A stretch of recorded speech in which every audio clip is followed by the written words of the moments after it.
Hello UPPCS aspirant. आज का newspaper है 21 जून का और यहाँ पर मैं आपको जो न्यूज़ बताऊँगी वो आपके प्री और मेंस में जो पॉइंट्स आप यूज़ कर सकते हो या फिर जो क्वेश्चन पूछे जाते हैं उससे रिलेटेड ही बताऊँगी। जितनी भी पॉलिटिकल हैं या फिर एक्स्ट्रा हादसे या ऐसा कुछ भी है, चोरी डकैती या लोकल न्यूज़, वो मैं यहाँ पर कवर नहीं करूँगी, वो अननेसेसरी है। जो भी पेपर के पॉइंट ऑफ व्यू से इम्पॉर्टेंट है, जिस तरीके के क्वेश्चन पूछे जाते हैं, मेंस में जो आप पॉइंट्स यूज़ कर सकते हो, एडिटोरियल से जो आप रिपोर्ट यूज़ कर सकते हो, वो सारी मैं यहाँ पे एक्सप्लेन करूँगी।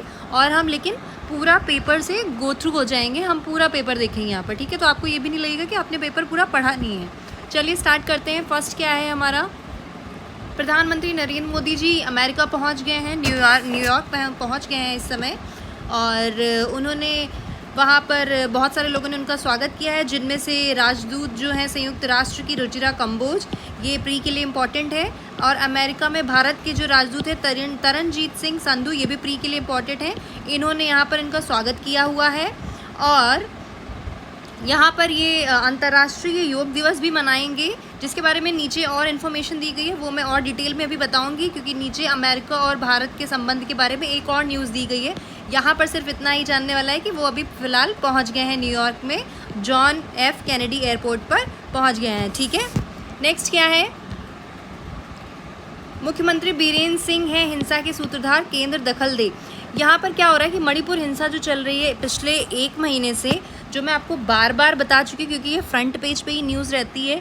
3 लोग हैं, 3 कौन है, कुकी नागा जनजाति, कुकी जनजाति, और एक समुदाय है मेती समुदाय, इनके बीच हिंसाएं चल रही हैं, जिसका जो ब्लेम है वो जो विपक्ष के लोग हैं वो किसको दे रहे हैं, मुख्यमंत्री बीरेन्द्र सिंह को दे रहे हैं, और कह रहे हैं कि उनकी वजह से ही हिंसा भड़क रही है। हिंसा हो किस चीज़ के लिए रही है, हिंसा इसलिए हो रही है कि जो कुकी जनजाति है और जो नागा जनजाति है वो मेती समुदाय के खिलाफ यहाँ पर काम कर रही है। क्यों कर रही है, क्योंकि मेती समुदाय जो है वो बहुसंख्यक है मणिपुर में, और उन्होंने डिमांड की है किसकी, रिजर्वेशन की। उन्होंने डिमांड की है इनको जनजाति डिक्लेयर करने की। जनजाति डिक्लेयर होने के बाद आपको एक ऐसा आरक्षण मिलता है जिसकी वजह से आपको प्रायोरिटी मिलती है। लेकिन यहाँ पर मणिपुर में ऑलरेडी मेती समुदाय जो है वो बहुसंख्यक है। बहुसंख्यक जब आप हैं ही तो आपको ऑलरेडी वहाँ पर चीज़ें मिल रही हैं, प्रिविलेज मिल रहा होगा, ठीक है। और अगर आप रिजर्वेशन भी ले लेंगे तो फिर आप बहुसंख्यक में भी हैं, रिजर्वेशन भी ले लेंगे तो पॉलिटिकल पावर भी आपके पास चली जाएगी। मुख्यमंत्री भी आपसे चूज़ होकर के आएंगे, मोस्टली मिनिस्टर्स भी आपसे चूज़ होकर के आएंगे, नौकरी, कॉलेज, डॉक्टर या कोई भी चीज़ होंगी वहाँ पर आपके समुदाय के लोग ज़्यादा होंगे, क्योंकि आपको प्रॉपर जनजाति का रिजर्वेशन जो मिलने लग जाएगा। और कुकी और नागा के जो लोग हैं वो कम हैं, इसलिए इनके बीच हिंसा का मुद्दा चल रहा है। और जो कुकी है, कुकी जनजाति, वो कह रही है कि हमें आप एक अलग स्टेट बना करके दे दीजिए ताकि हम अपनी प्रशासनिक शक्तियों का प्रयोग कर सकें और हमें ये संघर्ष नहीं करना है। तो ये यहाँ पर अब पॉलिटिकल व्यू भी निकल के आ रहा है कि जो मंत्री हैं, मुख्यमंत्री हैं बीरेन्द्र सिंह जी मणिपुर के, वही हिंसा करवा रहे हैं। पर अभी ऐसा कुछ भी नहीं कहा जा सकता है, इस पर अभी समिति बनी हुई है और बात चल रही है। अब देखना ये होगा कि जल्द से जल्द शांति कैसे बहाल होती है, ठीक है। ये मुद्दा आपको समझ आ गया है कि मुद्दा क्या चल रहा है। तो मणिपुर में यही मुद्दा चल रहा है और 1 महीने से ये मुद्दा चल रहा है, ठीक है। नेक्स्ट है आपका, पंजाब विधानसभा ने एक प्रस्ताव पारित किया है। अब वो प्रस्ताव क्या है, वो प्रस्ताव है कि पंजाब राज्य सरकार के जो राज्य के विश्वविद्यालय हैं वहाँ पर जो कुलाधिपति होते थे, राज्यपाल होते थे, ठीक है, वो राज्यपाल होते थे। पहले राज्य के विश्वविद्यालय में जो भी कुलाधिपति होते थे वो राज्यपाल होते थे, लेकिन अब उनकी जगह पर क्या होगा, मुख्यमंत्री को वहाँ पे कुलाधिपति बनाया जाएगा। राज्यपाल को नहीं अब बनाया जाएगा, अब मुख्यमंत्री को वहाँ पर कुलाधिपति बनाया जाएगा। इसी बारे में पंजाब ने एक विधेयक पारित कर दिया है, ठीक है। तो ये आपका प्री के लिए बहुत इंपॉर्टेंट क्वेश्चन है, ठीक है, इसको प्लीज़ याद कर लीजिएगा। नेक्स्ट है आपका अवेयरनेस है। ये कहा गया है कि अवेयरनेस भी है, और आपका अगर एथिक्स का सिविल सर्विसेज वाला क्वेश्चन आता है, ठीक है, उसमें सिविल सेवक की भूमिका वाला क्वेश्चन आता है, उसमें आप ये यूज़ कर सकते हैं। न्यूज़ क्या है पहले ये देख लेते हैं, फिर मैं बताती हूँ कैसे यूज़ करना है। न्यूज़ ये है कि केंद्र ने ये बोला है कि आईएएस और आईपीएस और आईएफओएस यानी कि वन अधिकारी जो हैं, ठीक है, भारतीय वन सेवा में जो हैं, अगर इन अधिकारियों को 48 घंटे से अधिक समय तक हिरासत में रखा गया है तो केंद्र सरकार द्वारा इनका निलंबन स्वतः स्वीकार कर लिया जाएगा कि ये निलंबित ही मान लिए जाएंगे। इनके निलंबन की पुष्टि फिर करने की हमें कोई आवश्यकता नहीं है। बात समझ रहे हैं कि अगर 48 घंटे से अधिक समय की अवधि के लिए इनको आधिकारिक हिरासत में रख दिया गया है किसी भी तरीके से, ठीक है, तो उसे इस नियम के तहत संबंधित सरकार द्वारा निलंबित माना जाएगा, मतलब वो सस्पेंड माने जाएंगे फिर, अगर 48 घंटे से ज़्यादा तक वो हिरासत में, आधिकारिक हिरासत में रख दिए गए हैं। तो आप इसको कैसे यूज़ कर सकते हो? पेपर 4 में जो सिविल सर्विसेज की भूमिका वाला क्वेश्चन है ना, या फिर कई बार ऐसा पूछा जाता है कि रिफॉर्म पूछे जाते हैं, तो आप उसमें आप ये पॉइंट ऐड कर सकते हो कि अब ये भी बोला गया है कि जो 48 घंटे से अधिक हिरासत में रहते हैं वो उनको निलंबित माना जाएगा, ताकि सिविल सेवकों की जो अपनी मनमानी है उस पर लगाम लगाई जा सके। इस तरीके के क्वेश्चन आपके एथिक्स के पेपर के एक पार्ट में स्टार्ट होते हैं, उसमें आप ये यूज़ कर सकते हो। अच्छा, एक और चीज़, मैं जब न्यूज़पेपर पढ़ाती हूँ तो मैं इस तरह पढ़ाती हूँ कि आपने ऑलरेडी एक बार सिलेबस का देखा हुआ है और आपने एक बेसिक नॉलेज पकड़ी हुई है। हाँ, लेकिन अगर आप न्यूज़पेपर ऐसे ही बस देखना चाहते हैं रैंडमली तो वो भी समझ आ जाएगा आपको, लेकिन अगर आपने सिलेबस देखा हुआ है, पेपर देखे हुए हैं, तो आपको ये चीज़ क्लियर हो जाएगी यहाँ से कि आपको इस न्यूज़पेपर से कौन से पॉइंट्स उठाने हैं और वो आपको कैसे अपने पेपर में यूज़ करने हैं या एस्से में यूज़ करने हैं, ठीक है। तो जिन्होंने भी अभी सिलेबस या अपनी बेसिक कंप्लीट नहीं की है, प्लीज़ वो कंप्लीट कर लीजिए, आपको बहुत ही अच्छा लगेगा फिर ये न्यूज़पेपर पढ़ने में, क्योंकि फिर मैं एडिटोरियल में जो बताऊंगी ना वो आप अपने आप ही यूज़ कर लोगे सारी चीज़ों में। चलिए नेक्स्ट न्यूज़ देखते हैं। नेक्स्ट क्या है हमारा कि जो मीर हैं आतंकी सूची में डाले गए थे। मीर क्या है? लश्कर तैयबा से कनेक्टेड है मीर। इनको बोला जा रहा है कि ये जो 26/11 वाला जो हमला हुआ था हमारा, ठीक है, मुंबई पे जो 26/11 का 2008 का हमला हुआ था, उसमें लश्कर तैयबा में इनकी विशेष भूमिका है, इसलिए इनको जो अमेरिका और भारत है ना वो क्या कह रहा है कि आतंकवादी घोषित करना चाह रहा है, लेकिन चीन जो है वो बीच में अड़ंगा लगा रहा है, मतलब वो इस प्रस्ताव को पारित नहीं होने दे रहा है, उसको नहीं अप्रूव कर रहा है, ठीक है। और इनको बोला गया है कि पाकिस्तान में जेल में 15 साल की सज़ा भी सुनाई गई है, लेकिन इनकी मृत्यु का कोई प्रमाण नहीं मिला है। पाकिस्तान वालों ने बोला कि इनकी मृत्यु हो गई है, लेकिन कोई प्रमाण अभी तक नहीं मिला है। और संयुक्त राष्ट्र में ये इनको मीर को आतंकवादी घोषित करने का जो प्रस्ताव लाया गया है, अमेरिका और भारत इस पर अप्रूवल दे रहा है, लेकिन चीन जो है वो अप्रूव नहीं कर रहा है। तो ये आप यूज़ कर सकते हो आईआर में आप यूज़ कर सकते हो कि जो भी संयुक्त राष्ट्र के प्रस्ताव आते हैं उनमें चीन कई बार अगेंस्ट में आपका जाता हुआ दिखता है, ठीक है। तो इस तरीके से आप चीज़ें यूज़ कर सकते हो अपने इंटरनेशनल रिलेशन के पेपर में, ठीक है। नेक्स्ट क्या है? एकजुटता पौधारोपण किया गया है मुंबई में मारे गए लोगों के लिए। संयुक्त राष्ट्र इस समय तीसरा हफ्ता मना रहा है आतंकी हमलों को लेकर, ठीक है, तीसरा हफ्ता मना रहा है, आतंकवाद निरोधक सप्ताह मना रहा है। ये देखिए, संयुक्त राष्ट्र सोमवार को तीसरा आतंकवाद निरोधक सप्ताह शुरू हो गया है, जिसमें क्या किया है संयुक्त राष्ट्र ने, आतंकवादी हमलों में मारे गए लोगों की याद में आयोजित एक समारोह में एकजुटता पौधा रोपा है। एकजुटता पौधा रोपा है, जिसमें 2008 में मुंबई में जो लोग मारे गए थे उनको श्रद्धांजलि के तौर पर एकजुटता पौधारोपण किया गया है। कि अवेयरनेस है और प्री में इस तरीके का क्वेश्चन पूछा भी जा सकता है, कुछ कह नहीं सकते हैं, क्या पता स्टेटमेंट पूछ ली जाए, तो इसलिए इसको ध्यान रखिएगा। अच्छा, एक और चीज़, ये यहाँ पर ये जो पौधा लगाया गया है, ये पौधा लगाया कहाँ पर गया है? इसको लगाया गया है संयुक्त राष्ट्र मुख्यालय के नॉर्थ ईस्ट लॉन में महात्मा गांधी की आवक्ष प्रतिमा के पीछे। और ये जो महात्मा गांधी की आवक्ष प्रतिमा है, ये कब भारत ने भेंट की है संयुक्त राष्ट्र को?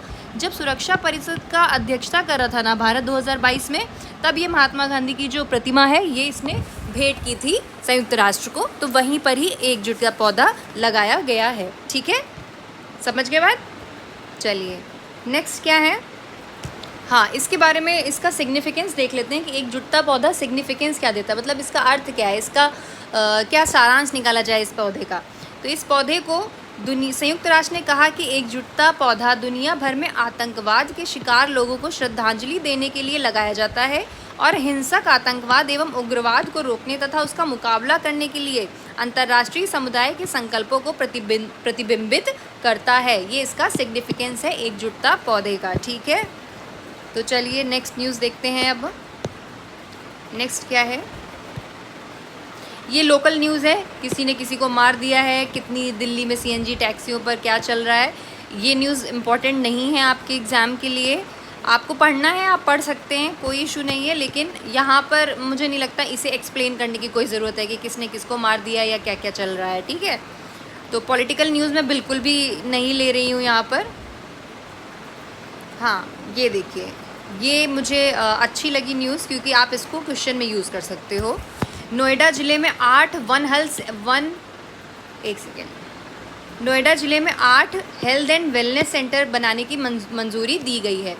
हेल्थ एंड वेलनेस सेंटर है क्या, पहले तो ये समझ लेते हैं। हेल्थ एंड वेलनेस सेंटर क्या होते हैं कि एक तरीके के मिनी प्राथमिक स्वास्थ्य केंद्र होते हैं। मिनी प्राथमिक स्वास्थ्य केंद्र यानी प्राइमरी हेल्थ के लिए एक छोटे हेल्थ एंड वेलनेस सेंटर होते हैं जो कि 15,000 की मिश्रित आबादी वाले क्षेत्र में पास में लगा दिए जाते हैं। मतलब कि आपको जिला अस्पताल तक जाना है तो वो दूर दूर होते हैं, पर अगर उसी की जगह अगर थोड़ी थोड़ी पॉपुलेशन पर हेल्थ एंड वेलनेस सेंटर, छोटे से सेंटर बना दिए गए हैं जहाँ पर आपको प्राइमरी चिकित्सकीय उपलब्ध है।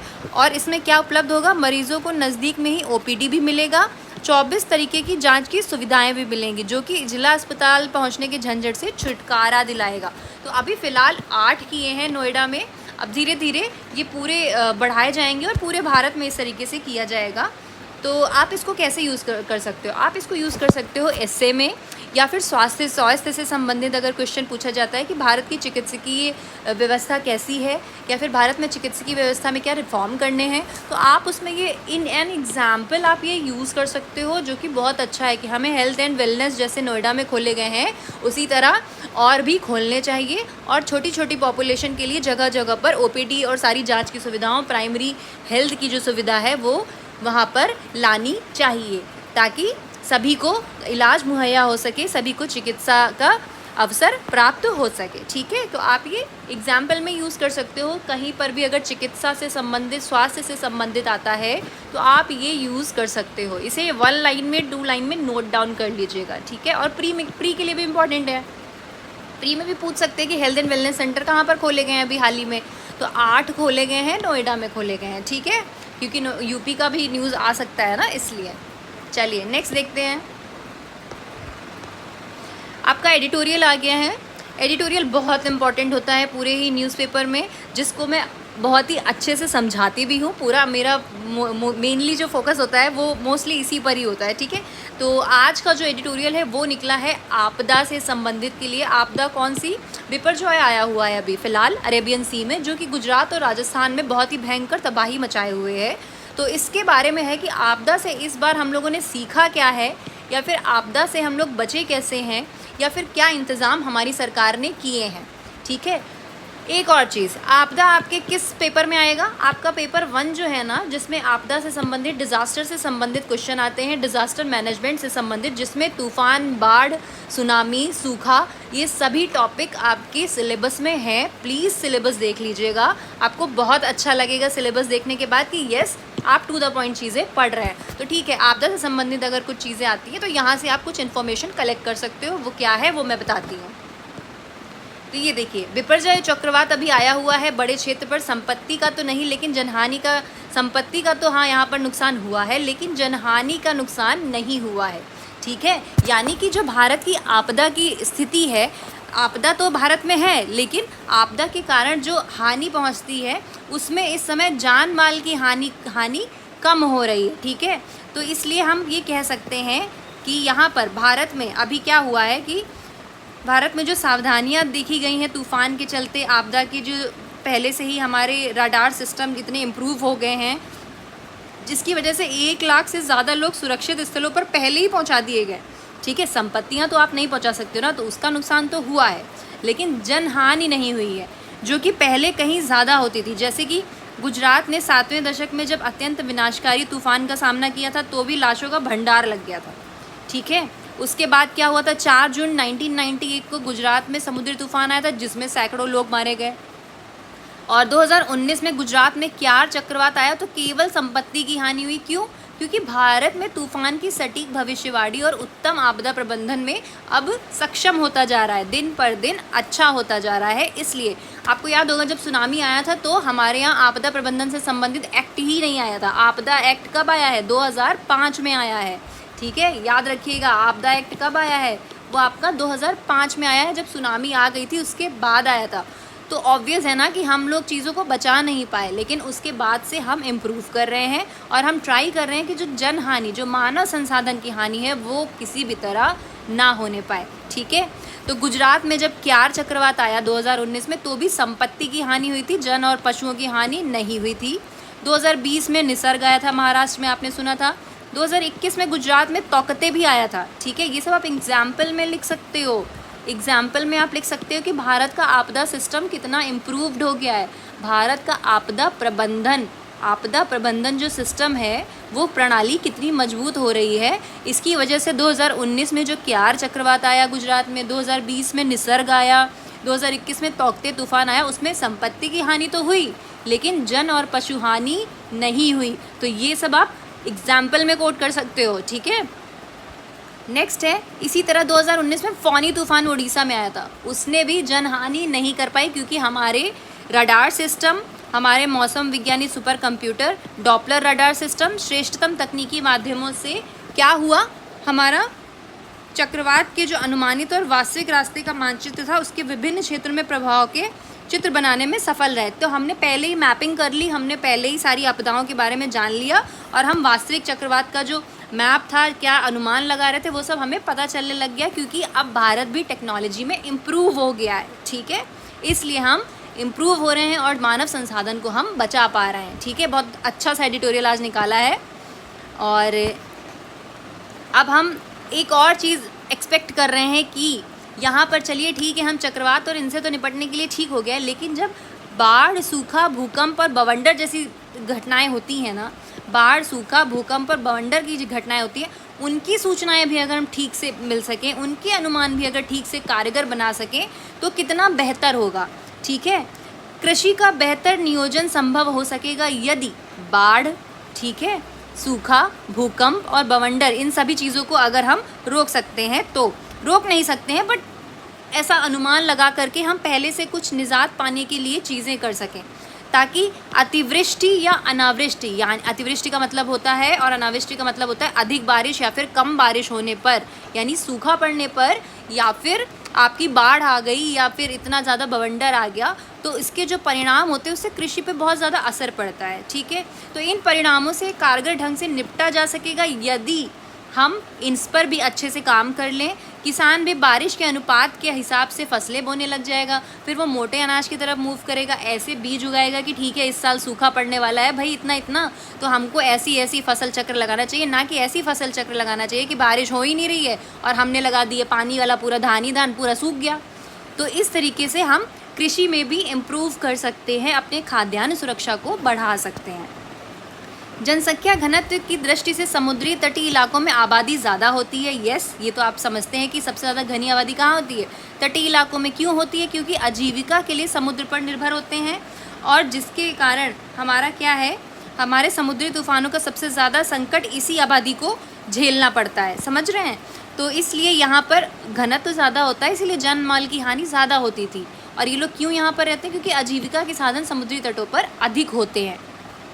नेक्स्ट क्या है इसमें ही, लेकिन हम कर क्या सकते हैं कि चक्रवात और आपदाओं को हम रोक नहीं सकते हैं, लेकिन हम इनके सामना करने या असर को थोड़ा सा कम कर सकते हैं। एक बार क्वेश्चन आया था मेंस में कि ये जो आपदाएं हैं इन्हें हम रोक नहीं सकते हैं, किंतु इनके सामना या उनके असर को कम कर सकते हैं। इसकी विवेचना कीजिए या चर्चा कीजिए। तो वो यही चीज़ है कि कैसे आप क्या क्या पहले से ही प्रोटोकॉल बना सकते हो, क्या क्या राष्ट्रीय आपदा प्रबंधन ने प्रोटोकॉल बनाए हुए हैं, वो सारे आप रट लीजिए। 9 से 10 पॉइंट्स हैं, वही सेम आपको पॉइंट्स रटे होने चाहिए। जब भी आपदा से संबंधित आपसे मैनेजमेंट पूछता है तो उन्हें आप लिखिए और आपका आंसर पूरा कंप्लीट है। और आप इसमें मैप भी बना सकते हो, जहाँ जहाँ पर, जैसे मान लीजिए गुजरात में आया है ना, जहाँ जहाँ पे तूफान आया आप उसमें मैप बना दीजिए, बढ़िया से मैप बना करके और दिखा दीजिए यहाँ पे ये तूफान आया, यहाँ पे ये आया था, यहाँ पे ये था। तो ये सब इम्प्रूव कर देगा आपके आंसर राइटिंग को आपदा वाले में। तो मैप आप कहीं भी यूज़ कर सकते हो, थोड़ा सा बस दिमाग लगाइए, मैप भी यूज़ हो जाएगा यहाँ पे। ठीक है, और क्या लिखा हुआ है इसमें कि बाढ़, सूखा, भूकंप और तूफानों के लिहाज से बेहद संवेदनशील है भारत। यस, जलवायु परिवर्तन के कारण भी यहाँ पर खतरे बढ़ ही रहे हैं। ठीक है, नेक्स्ट क्या है, सुनामी के बाद, हाँ, सुनामी जब आई थी हमारे यहाँ 2004, तो पर्यावरणविदों ने ये भी कहा था कि मैंग्रोव वन जो है, जो कि सुनामी और जो समुद्री तूफान होते हैं उनसे हमारी रक्षा करते हैं, जो कि ओडिशा के तटवर्ती जगतसिंहपुर में से औद्योगिक परियोजना के कारण 1,70,000 से भी ज़्यादा मैंग्रोव वृक्ष काट दिए गए थे, जिसकी वजह से जब सुनामी आई तो हमें हानि ज़्यादा हुई। तो ये आप वे फॉरवर्ड में लिख सकते हो कि कैसे रोका जाए इन आपदाओं को। तो मैंग्रोव्स लगाने चाहिए, हमें मैंग्रोव्स को लगाना चाहिए, क्योंकि ये हमारे जो समुद्री लहरों की जो आपदाएं हैं उनको कंट्रोल करते हैं थोड़ा, ठीक है। और इस समय अभी एक मिष्टी इनिशिएटिव भी चलाया गया है इस बार के बजट में, तो वो भी पढ़ लीजिएगा। मैंग्रोव इनिशिएटिव है ये। दरअसल जंगल प्राणी जगत के लिए सुरक्षा कवच है। जंगल प्राणी जगत सुरक्षा कवच है, ऑब्वियस सी बात है। अगर आप पेड़ और ये सब काट देंगे तो सुरक्षा कवच तो नष्ट होना ही होना है। आप पूरी तरह से आधुनिकीकरण की तरफ बढ़ रहे हैं, नीतियाँ बदल रही हैं, तो आपदाओं को भी रोक पाना थोड़ा सा मुश्किल हो जाएगा, ठीक है। और आप जिस तरह से जंगल काट रहे हैं, जिस तरह से आप आधुनिकीकरण की ओर बढ़ रहे हैं, जिस तरीके से ढांचा विकसित हो रहा है विकास का, उस हिसाब से देखा जाए तो 133 सालों के रिकॉर्ड में किए गए तापमान के जो 13 सबसे गर्म वर्ष हैं वो 2000 के बाद के हैं। तो इसलिए आपदाएं भी बढ़ गई हैं, ठीक है। हर साल ही कोई ना कोई ऐसे चक्रवात आ रहे हैं जो बहुत ज़्यादा भयंकर होते हैं, जैसे कि नीलम, आइला, सुनामी, फेलिन। भारत और श्रीलंका में इन्होंने काफ़ी हालत बदतर कर दिए थे, ठीक है। बवंडर के समय होता क्या है कि वायुमंडल में विलय हो जाता है और वायुमंडल की जो नमी होती है वो बढ़ जाती है। जब नमी बढ़ जाती है तो तूफानी हवाओं को भी जन्म देती है और प्राकृतिक तत्वों के इस बेमेल रासायनिक क्रिया के कारण भारी बारिश होती है और वो आंधी का रूप भी ले लेती है। नतीजतन क्या होता है कि तबाही से धरती कांप उठती है और बस्तियां जलमग्न हो जाती हैं। तो ये सारा आपका जियोग्राफी के क्लाइमेटोलॉजी वाले चैप्टर से है कि कैसे बवंडर बनता है, कैसे साइक्लोन बनते हैं। आप वहाँ से पढ़िएगा इसको, इफ़ इन केस अगर आपसे डेफिनेशन पूछी जाती है चक्रवात क्या है, बवंडर क्या है या सूखा क्या है, तो उसमें आप ये सब बताओगे, ठीक है। केंद्रीय आपदा प्रबंधन प्राधिकरण अब काफ़ी सक्रिय हो चुका है, ठीक है। और इसीलिए अब जो हमारा दायित्व है वो देखने वाला हो रहा है कि भाई भविष्य में भी अगर और इसी तरह से इम्प्रूव करता रहा तो और भी जितनी आपदाएं हैं, जैसे सूखा बताई मैंने, भूकंप बताई, उनसे भी बचने के लिए भारत बहुत ही बेहतर प्रदर्शन को दिखाएगा, ठीक है। आई होप आपको एडिटोरियल अच्छा लगा होगा और समझ भी आया होगा। चलिए नेक्स्ट देखते हैं, नेक्स्ट क्या है। नेक्स्ट आपका खालिस्तानी से संबंधित है। आपको मैंने कल की न्यूज़ में बताया था कि निज्जर सिंह, जो हरदीप सिंह निज्जर हैं, जो कि खालिस्तानी टाइगर फोर्स के अगुआ थे, उनको गोली मारकर उनकी हत्या कर दी गई है, जिन पर कई सारे केसेस चल रहे थे। जैसे कि उन्होंने क्या किया हुआ था, इन पर 3 केसेस चल रहे थे फ़िलहाल, और इन्होंने ब्रिटिश कोलंबिया में खालिस्तानी चरमपंथियों के प्रशिक्षण के लिए शिविर लगाया था, जिनमें उन्होंने छोटे हथियार चलाना सिखाया था, सत्यनारायण मंदिर के पास बम विस्फोट कराया था और धार्मिक गुरु की हत्या की साजिश भी इन्होंने ही रची थी। भारतीय जांच सुरक्षा एजेंसी की नज़र में तो ये थे ही। इन्होंने 10 लाख का इनाम रखा था इनको पकड़वाने के लिए, किंतु अब ये मारे गए हैं तो खालिस्तानी जो पूरा संगठन है वो हिल गया है। तो ये हमारे भारत के लिए वैसे भी ये जो है ये चीज़ें ये सब अस्थिरता पैदा कर रही थी। क्यों? क्योंकि खालिस्तानियों की जो ये पकड़ थी ये कहाँ पर तक थी, सिर्फ वहीं तक नहीं थी, कनाडा तक, सिर्फ कनाडा तक नहीं थी। इसकी वजह से पंजाब में भी कई सारी हिंसक घटनाएं हो रही थी और पंजाब भारत का हिस्सा है और भारत में भी इस तरीके की मुश्किलें पैदा हो रही थी। इसीलिए नेशनल जांच एजेंसी, राष्ट्रीय जांच एजेंसी ने खालिस्तानी पर इनाम भी रखा हुआ था कि इन्हें पकड़ा जाए और इन्हें हटाया जाए, इन्हें जेल दी जाए या इनको सज़ा दी जाए, ठीक है। तो समझ गए। चलिए नेक्स्ट देखते हैं। भुखमरी के सामने, भुखमरी की रिपोर्ट, कल मैंने आपको ये रिपोर्ट बताई थी, कल के न्यूज़पेपर में आई थी, जिसके बारे में आज एडिटोरियल निकाला गया है। जलवायु परिवर्तन के कारण खाद्य संकट बढ़ रहा है, इससे संबंधित रिपोर्ट है। अंतर्राष्ट्रीय खाद्य नीति अनुसंधान संस्थान की ओर से एक रिपोर्ट जारी की गई है, वैश्विक खाद्य नीति रिपोर्ट, जिसमें चिंता जाहिर की गई है कि 2050 तक खाद्य संकट की वजह से करीब 7.20 करोड़ लोगों को कुपोषित होने की आशंका है। ये रिपोर्ट बहुत इम्पॉर्टेंट है। अगर खाद्य संकट आ जाए, भुखमरी आ जाए, कुपोषण आ जाए, जलवायु परिवर्तन आ जाए, इन चारों टॉपिक में आप ये रिपोर्ट कोट कर सकते हो। ऐसे आ जाए तो भी आप लिख सकते हो। This is very important, okay. तो ये रिपोर्ट आप ध्यान से लिख लीजिए 2 पॉइंट्स में। इसके लिए अनुकूल, समावेशी और लचीला दृष्टिकोण अपनाने की ज़रूरत है ताकि संकट की स्थिति में इसे तुरंत प्रभावी रूप से क्रियान्वित किया जा सके। सबसे ज़्यादा प्रभाव खेती और किसानी पर पड़ रहा है, क्योंकि अतिवृष्टि और सूखे की वजह से बड़े पैमाने पर क्या हो रहा है, फसलें बर्बाद हो रही हैं। जलवायु परिवर्तन से कभी क्या हो रहा है, वर्षा बहुत ज़्यादा हो जा रही है किसी भी समय में, तो कभी हो रहा है कि भैया एकदम सूखा ही पड़ा जा रहा है। तो इस वजह से कृषि पर बहुत ही बुरा असर पड़ रहा है। ठीक है, हालांकि खाद्यान्नों के मामले में भारत आत्मनिर्भर है, लेकिन जिस तरह से उत्पादन में कमी दर्ज हो रही है उस तरह से मुश्किल भी तो बढ़ती है, और सुरक्षित भंडारण भी तो हमारे भारत में उपलब्ध नहीं है पूरी तरह से। भंडारण में क्या है कि भंडारण में आपके जो गोदाम है, जो मरम्मत नहीं हुई है, कहीं कम, ये देखिए रुकिए दिखाती हूँ, आपके कमज़ोर पहलू भंडारण है, गोदाम, नए गोदाम बनाने की तरफ ध्यान नहीं दिया जाता है, और जो पुराने गोदाम है उनकी मरम्मत ही नहीं होती है। सार्वजनिक वितरण प्रणाली जो है, जहाँ से यहाँ पर जो भंडारण होता है उसे सार्वजनिक वितरण प्रणाली में यूज़ किया जाता है ना, वो भी सही से नहीं है। और जो सार्वजनिक वितरण प्रणाली में जो हम अनाज देते हैं, जो आपको राशन दिया जाता है ना, वो राशन की जो गुणवत्ता होती है वो भी अच्छी नहीं होती है, इन्हीं सब वजह से, क्योंकि हमने ठीक से उन्हें रखा ही नहीं है। भंडारण प्रणाली ही हमारी इतनी ख़राब है।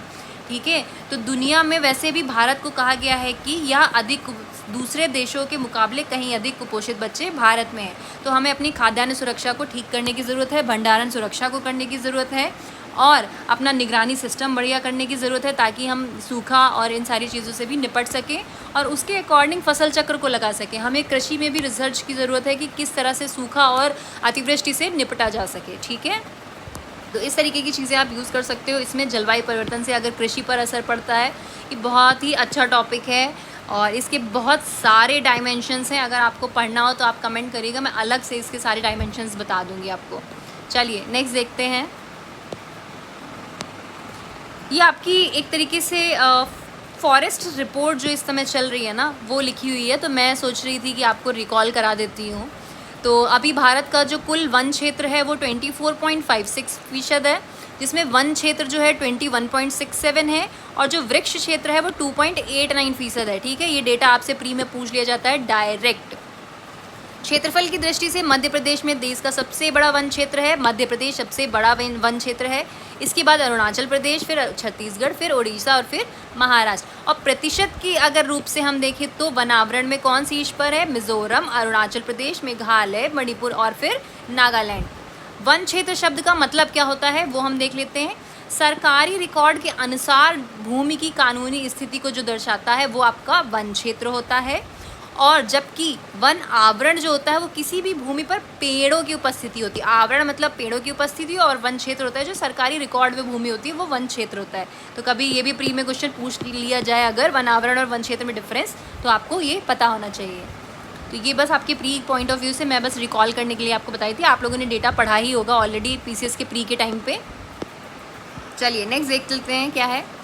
नेक्स्ट मुझे यहाँ पर बस ये इम्पॉर्टेंट लगा कि अभी 10 साल हो चुके हैं हमारी जो त्रासदी हुई थी उत्तराखंड में बहुत बुरी, उसको 10 साल पूरे बीत गए हैं, और अब क्या हुआ है कि ईशानेश्वर बाबा का जो मंदिर था वो फाइनली बन गया है, जो कि ध्वस्त हो गया था उस समय, जो अब फाइनली बन गया है। ठीक है, तो बस यही इतनी ही न्यूज़ है कि केदारनाथ में जो ईशानेश्वर का जो मंदिर था वो अब बन गया है। नेक्स्ट क्या है आपकी न्यूज़। भारत और नेपाल के, अभी नेपाल के जो राष्ट्रपति हैं वो प्रचंड जी, वो आए हुए थे, सॉरी प्रधानमंत्री प्रचंड जी जो हैं वो भारत आए हुए थे। तो यहाँ पर कई सारे इन लोगों के बीच में समझौते हुए हैं। ठीक है, अपने रिश्तों को मजबूत करने की बात करी गई है। तो जब आईआर में आप नेपाल और भारत के रिश्ते के बारे में लिखेंगे तो वहाँ पर आप एग्जाम्पल में या फिर नई चीज़ों के बारे में या फिर करंट का डेटा आप यहाँ से उठाकर लिख सकते हो। तो इन्होंने समझौते कितने किए हैं देखिए, भारत और नेपाल ने इस बार 7 समझौतों पर हस्ताक्षर किए हैं। आप ये लिख सकते हो कि प्रधानमंत्री प्रचंड जी ने अभी यात्रा की थी भारत की, जिसमें 7 आपके समझौते पर हस्ताक्षर हुए हैं, जिसमें सीमा विवाद का हल, त्रिपक्षीय ऊर्जा कारोबार पर सहमति, विद्युत पेट्रोलियम से संबंध, बुनियादी ढांचा, रेल संपर्क, ये सब ऐसे मुद्दे हैं जिन्हें सीधे सीधे दोनों देशों ने कई हद तक आपस में समझौता किया है कि कैसे कैसे इन पर काम करना है। ठीक है, मैत्री की भावना से करने का दोनों के देशों ने संकल्प ले लिया है, और 10 सालों में बिजली का आयात मौजूदा तो 450 मेगावाट है, जिसको बढ़ाकर 10,000 मेगावाट करने के समझौते पर भी हस्ताक्षर किया है। ठीक है, तो अगर भारत नेपाल का मुद्दा पूछा जाता है कि भारत नेपाल के रिश्ते कैसे हैं या हाल ही में कैसा है, तो चर्चा कीजिए, तो आप ये इनिशियली लिख सकते हो इंट्रो में भी कि हाल ही में प्रचंड जी आए थे और 7 समझौतों पर हस्ताक्षर किए गए, जो कि ये हैं, और फिर उसके बाद आप उसकी पूरी डिटेल बॉडी में लिख सकते हो। ठीक है, चलिए नेक्स्ट देखते हैं।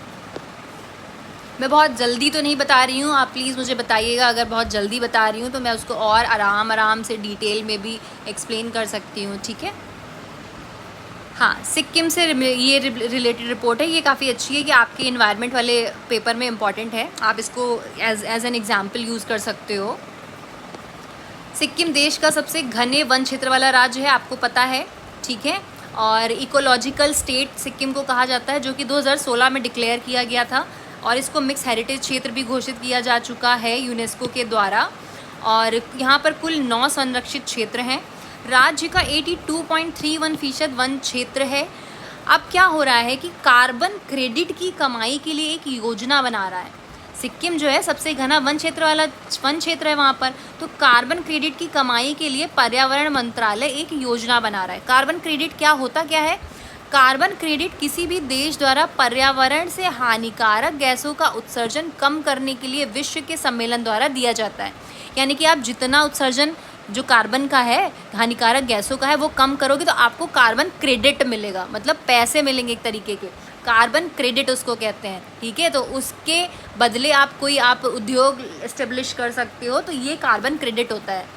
कार्बन क्रेडिट वन द्वारा संजोए गए कार्बन की बिक्री से प्राप्त कीमत को कहा जाता है। कार्बन की जो बिक्री है उससे प्राप्त कीमत को कहा जाता है। यानी कि इसके बदले में, कार्बन क्रेडिट के बदले में, अगर आप कहीं पर कोई एक अपना इंफ्रा लगा रहे हो जहाँ से कार्बन उत्सर्जन हो रहा है, पर आपके पास कुछ कार्बन क्रेडिट है, तो आप वो लगा सकते हो, आपका उसमें इक्वल हो जाएगा। तो ये कार्बन क्रेडिट होता है, रुपया पैसा नहीं होता, हीरे मोती नहीं होते हैं ये। ठीक है, कार्बन कम उत्सर्जन करने के लिए एक तरीके का क्रेडिट आपको दिया जाता है, वो आप यूज़ कर सकते हो। तो सिक्किम राज्य जो है उसको किस तरह से कार्बन क्रेडिट के लिए यूज़ किया जाए, इसके बारे में समिति बनाई गई है, चर्चा चल रही है, योजना बनाई गई है, और देखते हैं किस तरीके से ये चीज़ें करी जाएंगी, जो कि मैं आपके आगे जब भी आएगा वो मैं आपको बता दूँगी। ठीक है, चलिए नेक्स्ट देखते हैं। पॉलिटिकल न्यूज़ मैं कवर नहीं करती हूँ, as I told you. Political news मुझे ये लगता है जब तक अवेयरनेस के लिए ना हो तब तक क्यों ही कवर करनी है। आपको खुद ही पता है कौन विपक्ष है कौन पक्ष है, क्या हो रहा है क्या नहीं हो रहा है। जातिगत भेदभाव की शिकायतें, ये बहुत अच्छी न्यूज़ है। जातिगत भेदभाव की शिकायतें वेबसाइट पर करने की व्यवस्था करे विश्वविद्यालय, यूजीसी ने बोला है। ठीक है, तो अगर आपका क्वेश्चन आता है जाति से संबंधित, जातिवाद से संबंधित आपके पेपर 3 में, ठीक है, पेपर 3 में या फिर पेपर 1 में सोशल इश्यूज, सोशल जस्टिस में जातिवाद या इन सब से संबंधित, तो आप ये लिख सकते हो कि विश्वविद्यालय अनुदान आयोग ने अब सभी उच्च शिक्षण संस्थानों से यह सुनिश्चित करने को कहा है कि जाति वर्ग के आधार पर विद्यार्थियों के साथ किसी तरीके का भेदभाव नहीं किया जाए। साथ ही उन्हें अपनी वेबसाइट पर ऐसी शिकायतें दर्ज करने की व्यवस्था का सुझाव दिया गया है। ये आप एग्जाम्पल में यूज़ कर सकते हो और करंट डेटा में भी यूज़ कर सकते हो। ये बहुत ही बेहतरीन चीज़ है। अगर पॉलिटी में आपका मान लीजिए आर्टिकल कौन सा आ गया, आपका 15 से पूछ लिया गया, आर्टिकल 17 से कुछ आ गया, आपके मौलिक अधिकारों से संबंधित कुछ पूछ दिया गया, तो आप उसमें भेदभाव से संबंधित कुछ पूछ दिया गया, तो आप उसमें ये एज एन एग्जाम्पल यूज़ कर सकते हो कि यूजीसी ने अभी क्या किया है कि उच्च शिक्षण संस्थानों में ये ऐसा कर दिया है कि भैया अपनी वेबसाइट पे शिकायत दर्ज करने की एक व्यवस्था बनाओ, ताकि जाति वर्ग के आधार पर जो भेदभाव हो रहा है ना बच्चों के साथ में, विद्यार्थियों के साथ में, वो ना हो सके। ठीक है, तो ये आप एज एन एग्जाम्पल यूज़ कर सकते हो या फिर इंट्रो में भी डायरेक्टली यूज़ कर सकते हो आप ये। ठीक है, तो इसको आप लिख लीजिएगा। चलिए नेक्स्ट देखते हैं, और इससे रिलेटेड सारे आर्टिकल भी याद कर लीजिएगा। पॉलिटी में भेदभाव से रिलेटेड जितने भी आर्टिकल हैं ना, 14, 15, 17, 16 जो भी हैं, जितने भी, वो सारे आप आर्टिकल याद कर लीजिएगा। उससे आपका आंसर बहुत ही बढ़िया बनेगा। ठीक है, चलिए नेक्स्ट देखते हैं। नेक्स्ट क्या है आपका, हाँ, नकली दवाओं से संबंधित है। अगर चिकित्सा से संबंधित आता है या नकली दवाओं से संबंधित आता है, क्योंकि अभी हाल ही में हुआ क्या था कि भारत की जो कुछ सिरप थी कफ सिरप, उसकी वजह से गाम्बिया और उज्बेकिस्तान में क्या हुआ था, 66 और 18 बच्चों की मृत्यु हो गई थी। एक आई ड्रॉप गया था अमेरिका में, जिसकी वजह से अंधे हो गए थे। तो इसीलिए अभी नोटिस जारी किया गया है 71 कंपनियों को। मांडविया ने, मनसुख मांडविया कौन है, हमारे केंद्रीय स्वास्थ्य मंत्री हैं, इन्होंने क्या कहा है कि भारत नकली दवाओं के मामले में कतई बर्दाश्त नहीं करने की नीति का पालन करता है, यानी कि बिल्कुल बर्दाश्त नहीं किया जाएगा अगर आप नकली दवाओं का कोई भी कारोबार कर रहे हैं। इसीलिए 71 कंपनियों को कारण बताओ नोटिस जारी कर दिया गया है और 18 को बंद करने को भी बोल दिया गया है, ताकि नकली दवाओं से किसी की मौत ना हो। तो अगर आपसे पूछा जाए, मान लीजिए क्वेश्चन आ गया कि भारत की चिकित्सकीय व्यवस्था कैसी है, तो उसमें आप ये एग्जाम्पल में लिख सकते हो कि हाल ही में 71 कंपनियों को कारण बताओ नोटिस द्वारा बंद किया गया क्योंकि नकली दवाओं को लेकर भारत की कतई बर्दाश्त नहीं करने की नीति का पालन करता है। तो इस तरीके से आप अपने स्टेटमेंट्स को अपने कंक्लूजन, इंट्रो, बॉडी ऐसे यूज़ कर सकते हो आप, ठीक है। आई होप आप समझ रहे हो कि मैं किस तरीके से आपको समझा रही हूँ। अगर आपको कुछ भी प्रॉब्लम आ रही है इसको समझने में तो प्लीज़ मुझे कमेंट करिएगा, मैं और डीपली इसको समझाऊंगी। बट मुझे लगता है इससे ज़्यादा डीप न्यूज़पेपर पढ़ने का कोई फ़ायदा नहीं। आप ऑलरेडी करंट अफेयर बहुत जगह से पढ़ रहे होंगे। न्यूज़पेपर उतना पढ़िए जहाँ से जितना डेटा आप निकाल करके अपने क्वेश्चन पेपर में यूज़ कर सको, बस, ठीक है। फिलोसोफर नहीं बनना है। चलिए नेक्स्ट न्यूज़ देख लेते हैं क्या है। योग दिवस है ना आज, तो योग दिवस पे मोदी जी कहाँ पहुँचे हैं? मोदी जी पहुँचे हैं हमारे संयुक्त राष्ट्र के मुख्यालय में, पहुँच गए हैं न्यूयॉर्क में। प्री का क्वेश्चन, संयुक्त राष्ट्र मुख्यालय कहाँ है? न्यूयॉर्क में है। वहाँ पर वो क्या कर रहे हैं? 9वां जो अंतर्राष्ट्रीय योग दिवस है ना 21 जून, उसको वहाँ पर वो समारोह को आयोजित किया गया है और उसका नेतृत्व करने के लिए मोदी जी गए हुए हैं। तो ये आपके प्री के लिए इम्पोर्टेंट क्वेश्चन है और अवेयरनेस के लिए भी, ठीक है। कौन सा है इस बार योग दिवस? कौन सा है? 9वां, ठीक है। कब मनाया जाता है? 21। चलिए नेक्स्ट न्यूज़ आपकी क्या है? संसद के भित्ति चित्र पर नेपाल सरकार ने कुछ एक्सप्लेनेशन मांगा है। हुआ ये है कि जो नया संसद बना है वहाँ पर एक भित्ति चित्र है, उसमें क्या दिखाया गया है? एक मैप दिखाया गया जिसमें लुम्बिनी, कपिलवस्तु सारी चीज़ें दिखाई गई हैं। तो उस पर नेपाल के जब विदेश मंत्री NAP साउथ ने मंगलवार को कहा कि यहाँ पर संसद भवन में स्थापित भित्ति चित्र के संदर्भ में अपने दूतावास के तथ्यों का पता लगाने के लिए एक रिपोर्ट मांगी थी। तो उसमें भारत ने फिर बताया है कि जो ये मैप हमने दिखाया है ना, वो अशोक पीरियड का है, अशोका के पीरियड का है, अशोका के काल का, कि कहाँ तक कितनी सीमाएं थी। ये एक सांस्कृतिक मैप है, सांस्कृतिक मैप का भित्ति चित्र है, ना कि राजनीतिक है। तो ये एक्सप्लेनेशन दिया गया है। ये एक अवेयरनेस की न्यूज़ है, इसलिए मैंने आपको बताया है, ठीक है। इसको आप, मुझे नहीं लगता कहीं पर यूज़ कर सकते हो, और अगर प्री में इस तरीके का कोई क्वेश्चन आ गया तो आपको याद रहेगा। चलिए नेक्स्ट देखते हैं। हाँ, ये देखिए, मिड डे मील के बारे में आपको पता ही है, इस बार क्वेश्चन भी आया था पोषण योजना से संबंधित। अभी PM पोषण योजना में हुआ क्या है कि स्कूली छात्रों में लौह खनिज की कमी से निपटने के लिए PM पोषण योजना में क्या क्या इंक्लूड कर दिया गया है? सहजन, पालक और स्थानीय स्तर पर जो उपलब्ध साग हैं, फलियां हैं, उनको भी इंक्लूड कर दिया गया है। क्यों? क्योंकि लौह खनिज की कमी देखी गई। ये आपका ध्यान राष्ट्रीय परिवार स्वास्थ्य सर्वेक्षण की ओर दिलाना चाहते हैं कि जिसमें 32% बच्चे कम वजन वाले थे और 67% बच्चे किसी ना किसी तरह से रक्ताल्पता से, यानी कि ये एनीमिया की जो मुश्किल होती है उससे ग्रसित थे, जिसके लिए उनको आयरन और मिनरल्स की ज़रूरत थी। तो इसलिए PM पोषण योजना में अब क्या है? सहजन, पालक, साग और फलियों को इंक्लूड किया गया है। आपका जो पोषण है, पोषण वाली जो थाली आपकी बनती है, वो बनती क्या है? टूटा गेहूँ, टूटा चावल, मोटा अनाज, निर्धारित मात्रा में दाल, मौसमी हरी सब्जियां, पत्तेदार सब्जियां, कुछ मात्रा में खाद्य तेल, मसाले से भोजन पोषक और स्वास्थ्यवर्धक बनता है। तो इसी को ही आपके पोषण, जो आपका पोषण योजना है उसके अंतर्गत लाया जाता है। यही आपको सर्व करना होता है बच्चों को। अच्छा, जो पोषण योजना है वो किसके अंतर्गत चलती है? वो चलती है आपकी राष्ट्रीय खाद्य सुरक्षा अधिनियम 2013 के अंतर्गत केंद्र पोषित योजना है, ठीक है। ये एक्ट याद कर लीजिएगा, बहुत इंपॉर्टेंट है। आपके पेपर 3rd में तो ये बार बार यूज़ होता ही होता है। ओके, और क्या है? और बोला गया है कि स्कूलों में पोषण वाटिका पर भी जोर देना चाहिए। पोषण वाटिका क्या है? पोषण वाटिका में सब्जियां उगाना स्कूल बच्चों को शामिल करने के बहुआयामी प्रभाव डालता है, ताकि आपको पता चल सके बच्चों को कि भाई पोषण है क्या, कौन सी सब्जियां हैं जिनसे पोषण मिलता है, ताकि बच्चे अवेयर हो सके। तो ये सब चीज़ें आप यूज़ कर सकते हो। अगर आपका सोशल इशू, सोशल जस्टिस वाली चीज़ें आती हैं तो उसमें आप ये वाला पोर्शन आप यूज़ कर सकते हो। Sorry for the noise. चलिए नेक्स्ट देखते हैं। एडवर्टीजमेंट। Advertisement, advertisement. यहाँ पर कुछ भी ऐसी इम्पोर्टेंट न्यूज़ मुझे नहीं लगी, इसलिए मैंने उसको कवर नहीं किया है। ये रक्षा के क्षेत्र से संबंधित अभी भारत की न्यूज़ है, एक सेकेंड रुकिएगा।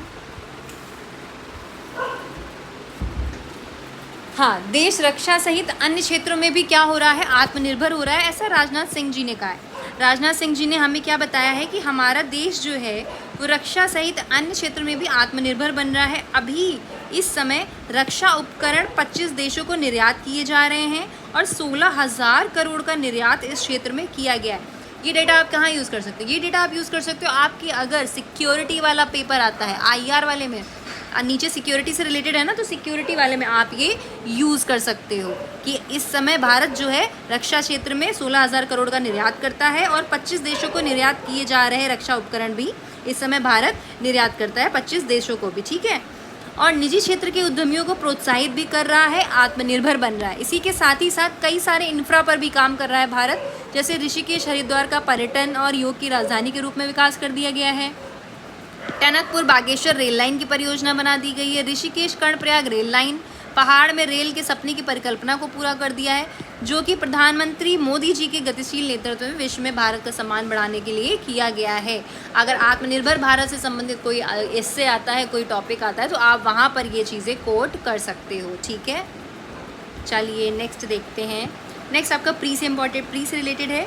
सुनील जीवराज सिंघी को कारोबारियों के कल्याण के लिए गठित राष्ट्रीय व्यापारी कल्याण बोर्ड NTWB का अध्यक्ष बना दिया गया है। और ये जो NTWB बोर्ड है ये बनाया कब गया है? ये बनाया गया है 2019 में उद्योग संवर्धन आंतरिक व्यापार विभाग यानी DPIT द्वारा ये आपका बोर्ड बनाया गया था। और इसके जो अध्यक्ष हैं वो कौन बना दिए गए हैं? सुनील जीवराज सिंघी को बना दिए गए। प्री के लिए इंपॉर्टेंट है, इसको आप याद कर लीजिएगा। नेक्स्ट क्या है? हाँ, नेक्स्ट है आपका जो SBI के हमारे प्रबंधक थे ना, मैनेजर, प्रबंध निदेशक थे, सॉरी, उनको स्वामीनाथन जानकी रमन को भारतीय रिजर्व बैंक का डिप्टी गवर्नर बनाया गया। गवर्नर नहीं, डेप्यूटी गवर्नर किनको बना दिया गया? SBI का स्वामीनाथन जानकी रमन को बना दिया गया है, ठीक है। ये भी प्री के पॉइंट ऑफ व्यू से इंपॉर्टेंट था। नेक्स्ट है, नेक्स्ट अवेयरनेस की न्यूज़ है। अभी हो क्या रहा है, विपक्षी दलों की बैठक होनी है। किसने ऑर्गेनाइज करवानी है? ये बिहार के मुख्यमंत्री एवं जनता दल के नेता नीतीश कुमार द्वारा 23 जून को विपक्षी दलों की बैठक बुलाई गई है, जिसमें भाजपा विरोधी लोग लोकसभा चुनाव के लिए रणनीति बनाएंगे, जिसमें आप, कांग्रेस, सभी लोग आएंगे और ये लोग इस बारे में बात करेंगे कि कैसे आप ये जो भाजपा काम कर रही है उसके बारे में चर्चा होगी। जो चीज़ें यहाँ पर नहीं हो पा रही हैं उस बारे में यहाँ पर एक विपक्ष अपना आपस में एक गुट बना रहा है और ऐसे चर्चा की जा रही है। ये पॉलिटिकल न्यूज़ है, बट मैंने सोचा कि एक अवेयरनेस के लिए आपको बता देना अच्छी बात है। चलिए नेक्स्ट देखते हैं। नेक्स्ट है आपका स्पोर्ट्स आ गया है। ये लास्ट पेज है आपका। स्पोर्ट्स में क्या हुआ है? चिराग सात्विक की जोड़ी करियर की सर्वश्रेष्ठ तीसरी रैंकिंग पर आ गई है। अभी इंडोनेशिया ओपन हुआ था। इंडोनेशिया ओपन में जो सात्विक साईराज रंकीरेड्डी थी और चिराग शेट्टी की भारतीय जोड़ी जो थी, उन्होंने क्या अपना क्या कहते हैं स्वर्ण पदक जीता था ना राष्ट्रमंडल खेल का।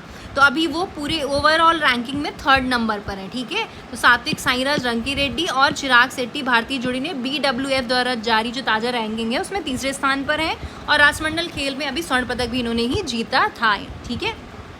चलिए नेक्स्ट देखते हैं न्यूज़ क्या है। नेक्स्ट है आपकी देश के शीर्ष पैदल चाल खिलाड़ी बनी। कौन बनी है? मंजू रानी, यानी कि पैदल चाल वाली जो खिलाड़ी है वो मंजू रानी बनी है। इन्होंने कितना चला है? ये भुवनेश्वर में आयोजित अंतर्राज्यीय राष्ट्रीय एथलेटिक्स चैंपियन में हिस्सा लेते हुए मंजू ने स्वर्ण पदक जीत लिया है। किसमें? भुवनेश्वर में अंतर्राज्यीय राष्ट्रीय एथलेटिक्स चैंपियनशिप हो रही थी, जिसमें मंजू रानी ने स्वर्ण पदक जीत लिया है। किसमें? पैदल चाल में जीता है। कितना चली हैं ये चली हैं 3 घंटे 21 मिनट और 31 सेकेंड के समय में इन्होंने स्पर्धा पूरी कर ली है। और इन्होंने 35 किलोमीटर पैदल चाल स्पर्धा 3 घंटे से कम समय में पूरी करने वाली बनाकर अपना ये रिकॉर्ड तोड़ा है और स्वर्ण पदक जीत लिया है, ठीक है। नेक्स्ट न्यूज़ है आपकी फुटबॉल से संबंधित। इंटर कॉन्टिनेंटल कप जो बेंगलुरु में हो रहा है उसमें भारतीय फुटबॉल टीम सैफ चैंपियनशिप 2023 में प्रबल दावेदार के रूप में उतरेगी। ऐसा भी होगा, अभी कौन जीता है कौन नहीं जीता है वो बाद में देखा जाएगा, ठीक है। जो अभी अंडर 17 एशियाई कप हो रहा है थाईलैंड में, उसमें क्या हुआ है, उसमें उज़्बेकिस्तान से तो भारत हार गया है, लेकिन अभी जापान से होना बाकी रह गया है। तो अगर जापान से भी हार जाएगा तो फिर बाहर हो जाएगा टूर्नामेंट से, अगर जीत जाएगा तो अंदर रह जाएगा। क्या है ये, अंडर 17 एशियाई कप में, ठीक है। तो जब हो जाएगा मैच फाइनल तब मैं आपको इसके बारे में और डिटेल में बताऊँगी। नेक्स्ट आपका और ऐसा कुछ इंपॉर्टेंट न्यूज़ नहीं है कोई विनर वाला। तो चलिए ठीक है, आई होप आपको न्यूज़पेपर अच्छा लग रहा होगा, समझ आया होगा। कल फिर से मैं आपको पूरा न्यूज़पेपर बताऊंगी और एडिटोरियल में डेफिनेटली एम्फसाइज़ करके ही बताती हूँ। चलिए फिर मिलते हैं, बाय बाय, थैंक यू।